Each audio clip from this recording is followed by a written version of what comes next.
Hello friends. I hope कि आप अच्छे होंगे।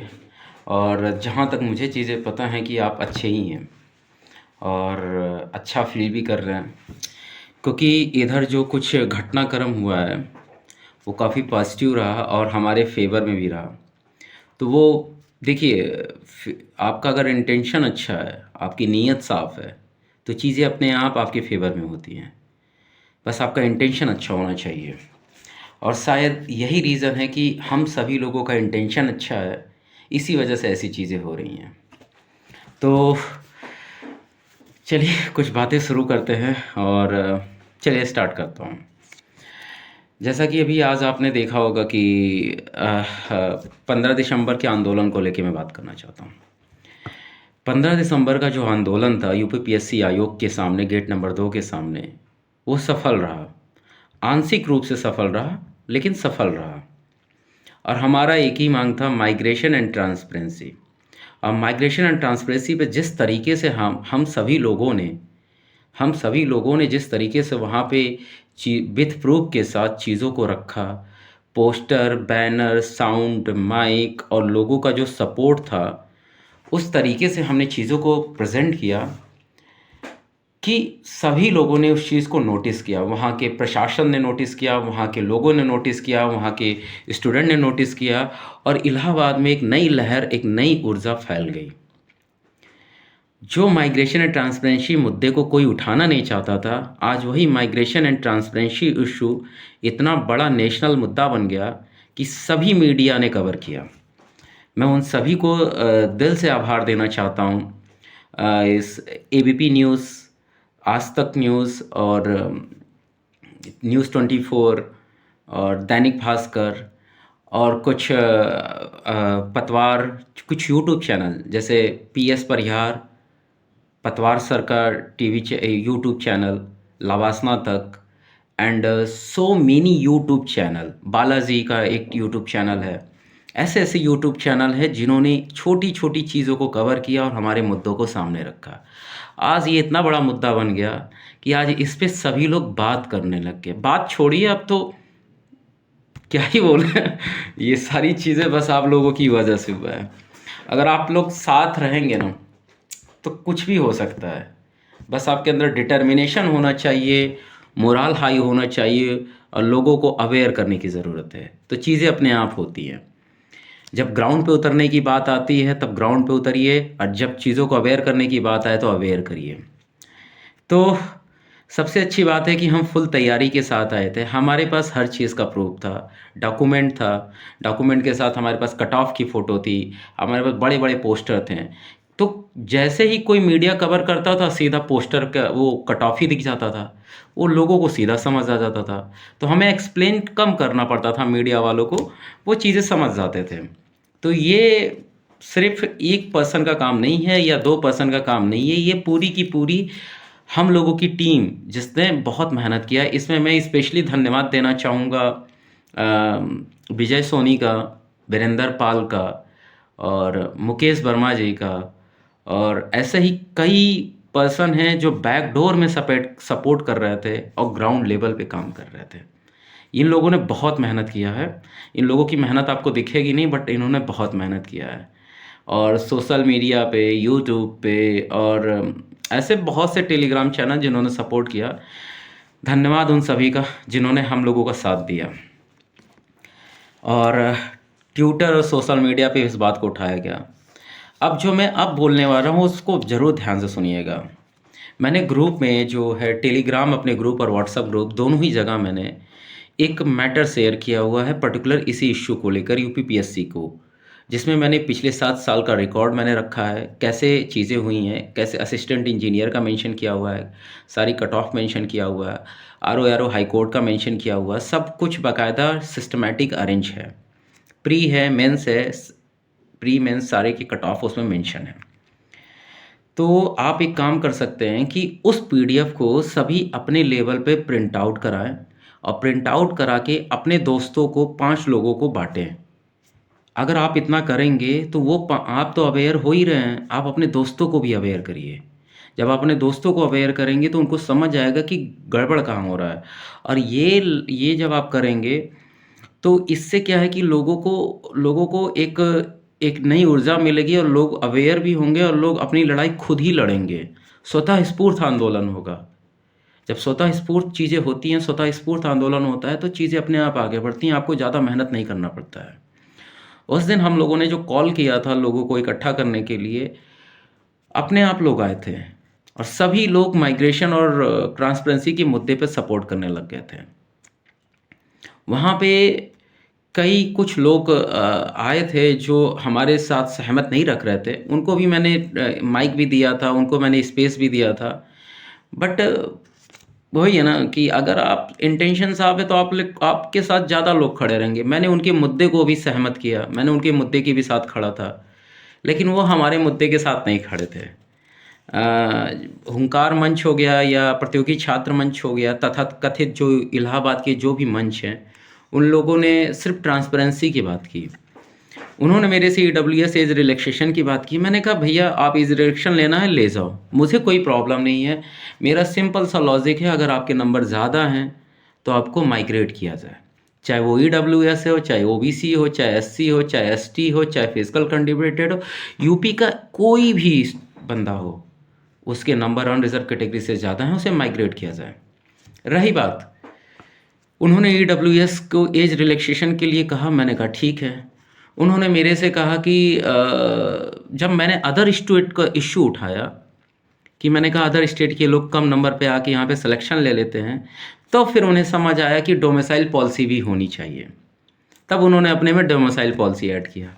भाई मैं पहले दिन से चिल्ला रहा हूँ, आप उसी दिन डिसाइड करते हो बिना अपने मैम अपने लोगों से बात किए हुए या लोगों से बात करके डिसाइड किए कि हाँ चलो ठीक है इसको भी ऐड करते हैं। आपने ऐड कर लिया, लेकिन आपने माइग्रेशन इश्यू को नहीं ऐड किया। आप यहीं गड़बड़ कर गए। आपने एक बहुत बड़े छात्रों के यूनिटी को आपने समझा नहीं। मैंने आपके हर मुद्दे से सहमत था, बट आप माइग्रेशन को मुद्दे से नहीं सहमत थे। मैं अभी भी उनके हर मुद्दे से सहमत हूँ और मैं चाहूँगा कि अगर इन फ्यूचर जब भी हम जो रणनीति तय करें आंदोलन की, तो आप कोऑर्डिनेट करें हमारे साथ।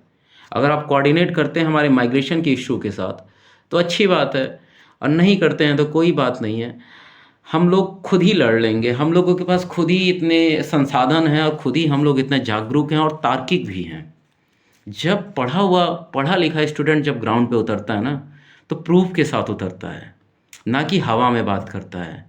हम लोगों की बात इसीलिए सुनेगी क्योंकि हम लोग प्रूफ के साथ उतरे थे। ये सारी चीज़ें कई दिन से चल रही थी और मैं बहुत थका था और बहुत टायर्ड था, क्योंकि पिछले 2.5 महीने की मेहनत है। कैसे कैसे हम लोगों ने एक एक पर्सन को जोड़ा है, कैसे हमने अपने लोगों को बताया, कैसे अवेयर किया, ये हम ही लोग जानते हैं। और आज इतना बड़ा ग्रुप तैयार है, इतने बड़े ग्रुप में लोग ऐड हैं टेलीग्राम और व्हाट्सएप में, इतनी बड़ी बात हम लोगों की पहुंच गई है। उन सभी को, इन सभी के लिए, इन सभी मेंबर्स को धन्यवाद, क्योंकि आपके बिना ये चीज़ें पॉसिबल नहीं है। ठीक है, अब मैं बात करता हूँ कि यूपीपीएससी में हम सुधार करा के रहेंगे। यूपीपीएससी में जो 2019 से पहले माइग्रेशन और ट्रांसपेरेंसी जिस तरीके से था, उस चीज़ को बहाल कराएंगे। 2019 से पहले अनरिजर्व की कट ऑफ ज़्यादा जाती थी और वो ईडब्ल्यूएस, ओबीसी, एससी, एसटी की कट ऑफ, फिजिकल हैंडीकैप की कट ऑफ जो है कम जाती थी। और अगर ये लोग अनरिजर्व कैटेगरी से ज़्यादा नंबर पाते थे तो इन्हें माइग्रेट भी किया जाता था अनरिजर्व कैटेगरी में। पहला मुद्दा तो यही है। दूसरा मुद्दा जो मेरा ट्रांसपेरेंसी का है, वो भी हम लोग करा के रहेंगे। 2019 से पहले यूपीपीएससी प्रीलिम्स रिजल्ट के साथ ही संशोधित उत्तर कुंजी जारी करता था। एक प्रोविजनल उत्तर कुंजी जारी करता है, एक संशोधित उत्तर कुंजी जारी करता था, कट ऑफ जारी करता था, स्कोर कार्ड ही जारी करता था प्रीलिम्स रिजल्ट के साथ। जो हमारा मांग है और वो रहेगा भी, ये जेन्युइन हमारा मांग है। और जो एक हमने बहुत डिमांड किया था कि जब विज्ञापन निकाला जाता है उस टाइम कैटेगरी वाइज सीटें बताई जाएँ। हम लोगों के आंदोलन का, हम लोगों के प्रेशर का इतना असर हुआ है कि यूपीपीएससी ने 2019 के बाद कभी भी कैटेगरी वाइज सीटें नहीं बताई। लेकिन इतना प्रेशर हुआ आयोग के ऊपर कि उसने जस्ट आंदोलन के 2 दिन के अंदर, हम लोगों ने ज्ञापन में भी दे रखा है, ये हम लोगों ने स्पेशली मेंशन किया था ज्ञापन में कि जब नोटिफिकेशन आए तो कैटेगरी वाइज सीट बताएं। बट उस दिन इतने प्रेशर में थे कि इन्होंने कैटेगरी वाइज सीटें भी बताई। और सबसे बड़ी बात है कि डिपार्टमेंटल वाइज भी सीटें बताई, किस कैटेगरी में कितनी सीटें हैं। वहीं से चीज़ें और क्लियर हो गई। वहाँ से एक चीज़ें आपने देखा होगा कि कई रिज़र्व कैटेगरी हैं जिनकी सीटें बहुत कम हैं, चाहे ओबीसी हों, चाहे एससी हों, चाहे एसटी हों, चाहे ईडब्ल्यूएस हों, चाहे कोई भी हो। तो क्लैरिफ़ाई हुआ फिज़िकल हैंडीकैप्ड में मेरे साथ जो स्टूडेंट जुड़े हुए हैं, उनकी तो उसमें सीटें भी नहीं हैं। तो वो चाहे 150 में 150 क्वेश्चन करके आएँ, उनका सिलेक्शन नहीं होने वाला है। इसलिए सिलेक्शन इसलिए नहीं होगा क्योंकि उसमें सीटें नहीं है, तो माइग्रेट होंगी नहीं तो फिर प्री ही नहीं निकलेगा। तो हमारी लड़ाई होलिस्टिक लड़ाई है। हम छोटे से दायरे में लड़ाई नहीं लड़ रहे हैं, हमारी लड़ाई पूरे यूपी के स्टूडेंट की लड़ाई है। जब आप सभी के लिए लड़ते हो ना, तो आपके साथ सभी लोग खड़े होते हैं, और इसके लिए बहुत बहुत धन्यवाद आप लोगों का। अभी कल आपने देखा होगा कि लेखपाल का नोटिफिकेशन आया और जारी वारी कर दिया गया। कल कल ही जारी किया गया था, हाँ, कल ही जारी किया गया था। और जब मैंने लेखपाल में देखा कि अरे यार, ये तो सीटों का बंटवारा भी रोस्टर सिस्टम के साथ भी खेल हो रहा है, तो हम लोगों ने तुरंत उस चीज़ को हमारे साथी मुकेश वर्मा जी, जो उनका ट्विटर अकाउंट है वो काफ़ी अच्छा है, काफ़ी ज़्यादा लोग फॉलोअर हैं उनके, उन्होंने ट्वीट किया और हम लोगों ने अपने व्यक्तिगत तौर पे चीज़ों को जहाँ तक पहुँचाना था वहाँ तक पहुँचाया, आप समझ सकते हैं। तो उसका असर ये हुआ कि आज देखिए आप, लेखपाल की वैकेंसी पे माननीय मुख्यमंत्री जी ने जाँच करने के लिए बोला है और उसको कहा है कि रोस्टर सिस्टम के साथ खिलवाड़ नहीं किया जाएगा, इसको उस तरीके से आरक्षण नियमावली के साथ खेल नहीं किया जाएगा। तो हम लोगों की बात पहुँच रही है, हम लोगों की बात पहुँची। तो ये इसी का नतीजा है कि जो हम लोगों ने इतना बड़ा, इतनी चीज़ें हम लोगों ने इस लेवल पे काम किया। और रही बात ज्ञापन की, हमने केशव प्रसाद यूपी के डिप्टी सीएम केशव प्रसाद मौर्य को भी ज्ञापन दिया और मेरे साथ के कुछ लोग थे, उन्होंने ज्ञापन सौंपा। माननीय मुख्यमंत्री जी को भी ज्ञापन सौंपा गया है। हमने ज्ञापन हम रूलिंग पार्टी को भी सौंप रहे हैं और अपोजिशन पार्टी को भी सौंप रहे हैं। जहाँ से भी हमें सहयोग मिलेगा, हम सबका सहयोग लेंगे। और मेरा आपसे एक ही रिक्वेस्ट है कि आप जिस भी क्षेत्र में रहते हो, जिस भी जगह रहते हो, आप अपने एमएलए, अपने सांसद को ज्ञापन तैयार करिए, उस ज्ञापन को दीजिए, जिस ज्ञापन में कुछ प्रमुख मांगें रहेंगी। पहली मांग कि यूपी पीएससी में माइग्रेशन रूल को फॉलो किया जाए और उसको सारी वैकेंसी में लागू किया जाए। यूपी पीसीएस 2023 और यूपी पीसीएस 2025 और आरओ 2023 कि प्रीलिम्स के रिजल्ट को माइग्रेशन के साथ जारी किया जाए दोबारा। संशोधित उत्तर कुंजी जारी किए, प्रीलिम्स रिजल्ट के साथ ही संशोधित उत्तर कुंजी, स्कोर कार्ड और कट ऑफ बताया जाए। और विज्ञापन के टाइम कैटेगरी वाइज सीटें जारी की जाए, जिससे हमें चीज़ें एकदम क्लियर रहे। ठीक है, ये हमारी मुख्य मांगें रहेंगी। अब यही मांगें हमेशा रहेंगी, ठीक है, जिसमें माइग्रेशन ट्रांसपेरेंसी दोनों ही इम्पॉर्टेंट मुद्दा है। अब थोड़ा सा आते हैं कोर्ट की तरफ, बातें थोड़ी ज़्यादा हो गई हैं, आप सभी अंदर से खुश हैं। कोर्ट का मैं मैटर बताता हूँ। उस दिन मैं बहुत बिज़ी था तो मुझे लखनऊ नहीं जा पाया, क्योंकि मुझे ग्राउंड पे रहना ज़्यादा ज़रूरी था और लखनऊ में कई लोगों ने चीज़ों को सँभाला है, वहाँ पे भी लोग हैं, उनका भी मैं बहुत धन्यवाद देता हूँ कि वो लोग काम करते हैं। दिल्ली में भी लोग अपने लेवल पे काम करते हैं। आरओ 2025 का जो आरओ 2023 का जो कोर्ट केस अपडेट है, उस दिन हमारा केस का नंबर लगा हुआ था, बट टेक ऑफ नहीं हो पाया। टेक ऑफ ना होने का मतलब ये होता है कि उस दिन हियरिंग नहीं हो पाई, क्योंकि थोड़ा सा लेट आया था हमारा। सबसे बड़ी बात है कि भले टेक ऑफ नहीं हो पाया, लेकिन 15 तक आयोग ने कोई काउंटर नहीं दिया था हमारा। अगर टेक ऑफ हो भी जाता तो कुछ कुछ खास रिजल्ट नहीं आता, क्योंकि आयोग ने काउंटर सबमिट नहीं किया था। और अभी जो मुझे सूचना मिली है इंटरनली कि आयोग ने काउंटर भेज दिया है, मतलब प्रीलिम्स के कट ऑफ और सभी लोगों के, जिसमें मैं लीडिंग पिटिशनर हूँ, उसमें आयोग ने सारी चीज़ें भेज दी हैं और वो भेज दी गई हैं। तो अब जब भी सुनवाई होगा तो उस कट ऑफ के बेसिस पे सुनवाई होगा, और हमारे साथ जितने भी पिटिशनर हैं उनके कट नंबर बहुत ज़्यादा हैं, तो चीज़ें फेवर में ही आनी है। बस वेट करिए और पेशेंस रखिए, क्योंकि जब भी कोई बड़ी लड़ाई होती है तो थोड़ा पेशेंस के साथ चलना पड़ता है, ठीक है। और मुझे पूरा यकीन है कि हम जीतेंगे, और यही यकीन हम लोगों को ये छोटी छोटी जीत दिला रही है, और आज यही है कि आज हम लोग इस लेवल तक पहुँचे हैं। यूपीपीएससी एई और एग्रीकल्चर का तो आप जानते हैं कि इलाहाबाद हाई कोर्ट में मैटर है, और वहाँ पे क्या है कि उनका नंबर बहुत लेट आया था 9 दिसंबर को, और उनका 263 नंबर था, तो मेंशन हो नहीं पाया। और डबल बेंच में क्या होता है, इलाहाबाद हाई कोर्ट में इतनी ज़्यादा सुनवाई होती है कि उनका नंबर लग नहीं पाया।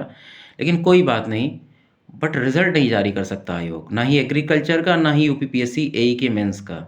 तो आप निश्चिंत रहिए, जब तक कोर्ट में हियरिंग नहीं हो जाती तब तक रिजल्ट भी नहीं जारी हो सकता है। तो कम से कम जो गलत हो रहा है उसके फेवर में तो चीज़ें नहीं जाएंगी, ये अच्छी बात है। एक और नई चीज़ ऐड कर देता हूँ, यूपी पीसीएस 2025 का केस फाइल कर दिया गया है। अब इसमें भी हम लोगों ने केस फाइल किया है, अब कुछ लोगों ने केस फाइल किया है और वो हमारे टच में है, ग्रुप में मैं मेंशन कर देता हूँ, तो आप उनसे कांटेक्ट करके उनसे जुड़ सकते हैं। लोगों को ऐड ऑन किया जा रहा है, जितना ज़्यादा लोग जुड़ेंगे उतना ज़्यादा केस स्ट्रांग होगा, उतनी ही ज़्यादा हमारी स्ट्रेंथ होगी, उतना ही ज़्यादा मजबूती से लड़ेंगे। तो आपसे रिक्वेस्ट है कि ज़्यादा से ज़्यादा लोग आप लोग जुड़िए यूपी पीसीएस 2025 में, पिटिशनर बने ज़्यादा से ज़्यादा। आप कांटेक्ट कर सकते हैं, वहाँ पे अतुल है, महेंद्र है, संदीप है, इन लोगों से कांटेक्ट कर सकते हैं। और अगर कोई प्रॉब्लम आता है तो आप मेरे से भी कांटेक्ट कर सकते हैं, विजय सोनी से भी कांटेक्ट कर सकते हैं। आरओ की सुनवाई नेक्स्ट जल्दी ही होने वाला है, जिसका सलूशन आपको जल्दी ही मिल जाएगा। हमारी पूरी कोशिश है कि किसी भी तरह से इस एग्ज़ाम में स्टे लिया जाए, मेंस के एग्ज़ाम को स्टे किया जाए और इसको स्टे करके रिवाइज रिज़ल्ट जारी किया जाए। क्योंकि जब रिवाइज रिज़ल्ट आएगा वो ज़्यादा अच्छा रहेगा, जिससे सभी स्टूडेंट का एक उम्मीद जगेगी और एक होप की किरण जगेगी और सभी के अंदर एक पढ़ने की लालसा भी जगेगी, क्योंकि लोगों के अंदर निराशा बहुत जाग गई थी, जो अब धीरे धीरे ख़त्म हो रही है। और मैं कुछ चीज़ें और कहना चाहता हूँ। एससीएस जो स्टडी फॉर सिविल सर्विसेज थे, पहले दिन तो वो काफ़ी राजनीतिक हस्तक्षेप वगैरह वगैरह ये सारी बातें कर रहे थे, यूनिटी की बातें कर रहे थे कि वगैरह वगैरह। सेकेंड डे उनका वीडियो बनता है और वो बोलते हैं कि जैसे यूपीएससी माइग्रेशन रूल को फॉलो करता है, इन्हें भी फॉलो करना चाहिए, ट्रांसपेरेंसी लानी चाहिए। तो कहीं ना कहीं इन लोगों के ऊपर भी दबाव बन रहा है और ये लोग भी अब चीज़ें खुल के सामने ला रहे हैं। मेरा आग्रह है उन सभी यूट्यूब चैनलों से, जो बड़े बड़े यूट्यूब चैनल हैं, हमारे पॉइंट को सामने रखिए, हमारी बातों को सामने रखिए, बोलिए आप लोग अगर सपोर्ट करेंगे तो अच्छी बात है, जिससे हमारी बात ज़्यादा से ज़्यादा लोगों तक पहुँचेगा। तथाकथित छात्रों नेताओं से दूर रहना है और अपनी बातें हम सभी लोग खुद ही उठा लेंगे। हमें उनका जवाब नहीं देना है। अगर उनको हमारा साथ देना है तो वो आ सकते हैं, मंच ओपन है। लेकिन हम अपने मुद्दे से नहीं हटेंगे। Migration and transparency he main मुद्दा है। साथ देना है तो आप साथ दे सकते हैं और हम रिक्वेस्ट भी करेंगे, अगर साथ दे तो ज़्यादा ही अच्छा है। बहुत से लोग हैं जो मुझे धमकाने की कोशिश भी कर रहे हैं और क्या बोलते हैं कि मैं जब कहीं निकलता हूँ तो कई लोग मेरे लिए उल्टा सीधा भी बोल रहे हैं। बट ठीक है, कोई बात नहीं, लोग मुझे कर रहे हैं, करने दीजिए जिसको जो करना है। मैं नहीं पीछे हटने वाला हूँ, बस आप लोग भी पीछे मत हटिएगा, आप लोग भी सपोर्ट करिएगा। और एक बात और, हम जो लड़ाई लड़ रहे हैं उसमें कोई भी बंदा लीडर नहीं है, सभी के सभी लीडर हैं, सभी के सभी लीडर हैं और सभी अपने लेवल पे लड़ाई लड़ रहे हैं। ये ऐसा नहीं है कि एक दो व्यक्ति से चीज़ें चल रही हैं, सभी के इफ़र्ट और सभी के मेहनत से चल रहा है। ठीक है, बस इतना ही रिक्वेस्ट है कि इस वीडियो को ज़्यादा से ज़्यादा शेयर करिए और सब्सक्राइब तो ज़रूर करिए, क्योंकि ये प्लेटफॉर्म ऐसा प्लेटफॉर्म बनना चाहिए कि स्टूडेंट के मुद्दे हों या कोई भी मुद्दा हो, जब भी कोई बात आए तो ये प्लेटफॉर्म बिना पक्षपात के खड़ा हो, निष्पक्ष खड़ा हो, ऐसा प्लेटफॉर्म बने। आपसे निवेदन है कि इसको ज़्यादा से ज़्यादा सब्सक्राइब करिए और शेयर करिए, और जो भी आपके इश्यू हैं, जो भी मैटर हैं, आप कमेंट सेक्शन में मैसेज करिए। धन्यवाद। और एक बात और, ग्रुप का लिंक, टेलीग्राम का लिंक हम आपको डिस्क्रिप्शन में मेंशन कर देंगे और कमेंट बॉक्स में भी पिन कर देंगे। तो जिनको भी जुड़ना है, जिनको भी लगता है कि मेरे साथ अन्याय हो रहा है, इस अन्याय के खिलाफ लड़ना चाहिए, वो जुड़ सकते हैं इस ग्रुप से। तो आप ज़्यादा से ज़्यादा लोगों को जोड़िए, ज़्यादा से ज़्यादा लोगों को अवेयर करिए, और मैं काम करूँगा कि इसमें मैं PDF भी मेंशन कर दूँगा, जिसको आप डाउनलोड करके आप लोगों को ज़्यादा से ज़्यादा शेयर करिए। बस इतना ही है। बाकी आप लोग अपना ख्याल रखिए और मौसम ठंडा है तो थोड़ा सा ध्यान रखिए। धन्यवाद।